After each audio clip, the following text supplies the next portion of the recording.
ಭಾಳ ಹಸಿವೆ ಆಯಿತು ಅಂತ ಊಟಕ್ಕೆ ಹೋದ್ರೆ ಮೆನುನಲ್ಲಿ ಬೀಫ್ ನೋಡೋದು ನಾನು ಏನು ಮಾಡಿದೆ ಗೊತ್ತಾ? ಶಾಪಿಂಗ್ ಮುಗಿಸೋಕೆ ಮಧ್ಯಾಹ್ನ 2 ಗಂಟೆ ಆಗ್ಬಿಟ್ಟಿತ್ತು. ನಿನ್ನೆ ರಾತ್ರಿನೂ ನಾ ಊಟ ಮಾಡದೇ ಇದ್ದಿದ್ರಿಂದ ನಂಗಂತೂ ಸಿಕ್ಕಾಪಟ್ಟೆ ಹಸಿವೆ ಆಗಿತ್ತು. ಇಂದಿರಾನಗರಲ್ಲಿ ನಾನಿದ್ದ ಪ್ಲೇಸಿನ ಸ್ವಲ್ಪ ದೂರದಲ್ಲೇ ಒಂದು ರೆಸ್ಟೋರೆಂಟ್ ಇತ್ತು. ವಾಕೇಬಲ್ ಡಿಸ್ಟೆನ್ಸ್ ಅಂತ ಹೇಳಿ ನಡ್ಕೊಂಡೋದೆ.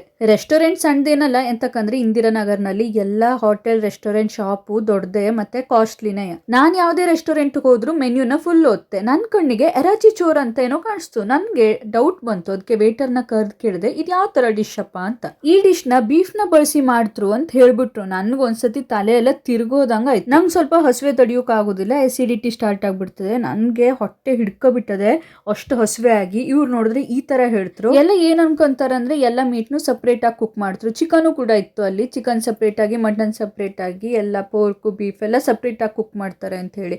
ಆದ್ರೆ ನನ್ ಮನ್ಸ್ ಮಾತ್ರ ಒಂದ್ ಚೂರು ಕೇಳಲಿಲ್ಲ. ಇವತ್ ನಾನು ಹಸಿವೆ ಆಗಿ ತಲೆ ತಿರ್ಗಿ ಬಿದ್ರು ಅಡಿಲ್ಲ ಅಂತ ಹೇಳಿ ಅಲ್ಲಿಂದ ಎದ್ದೆ.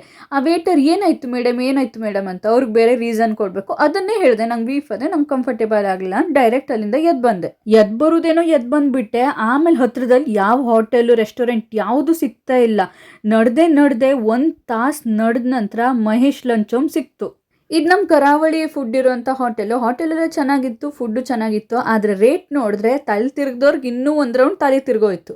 ನನ್ನ ಲೈಫಲ್ಲೇ ಕಾಸ್ಟ್ಲಿಯಸ್ಟ್ ಪ್ರಾನ್ಸ್ ಗೀ ರೋಸ್ಟ್ನ ಇಲ್ಲೇ ತಿಂದದ್ದು ನೋಡಿ. 575 ರೂಪಾಯಿ ಒಂದು ಪ್ಲೇಟ್ಗೆ. ಹಬ್ಬಬ್ಬ ಅಂದ್ರೆ 8ರಿಂದ 10 ಪ್ರಾನ್ಸ್ ಇತ್ತೇನಾ. ಇದೇ ದುಡ್ಡನ್ನ ನಮ್ಮೂರ್ನಲ್ಲಿ ಕೊಟ್ಟಿದ್ರೆ ಅರ್ಧ ತೋಪ್ ಶಟ್ಲಿ ಪಲ್ಯ ಮಾಡ್ಬೋದಿತ್ತು. ಆಮೇಲೆ ಒಂದು ಚಿಕನ್ ಬಿರಿಯಾನಿ ತಿಂದೆ. ಅದರಲ್ಲೆಲ್ಲ ಬೋನ್ಲೆಸ್ಸೇ ಆಗಿತ್ತು. ಅವ್ರು ಕೊಡೋದೇ ಅದೇ ಥರ ಅಂತೆ, ನಂಗೆ ಇಷ್ಟ ಆಗೋದು ಅದೇ ಥರ. ಹಾಗಾಗಿ ನಂಗೆ ಭಾಳ ಇಷ್ಟ ಆಯಿತು. ಕಾಸ್ಟ್ ಬಗ್ಗೆ ಬಿಟ್ಟು ಫುಡ್ ಬಗ್ಗೆ ಮಾತಾಡ್ಬೇಕಂದ್ರೆ ನಾನು ಯಾವುದೆಲ್ಲ ತರಿಸಿದ್ನೋ ಡಿಶ್ಶು ಎಲ್ಲದೂ ಚೆನ್ನಾಗಿತ್ತು.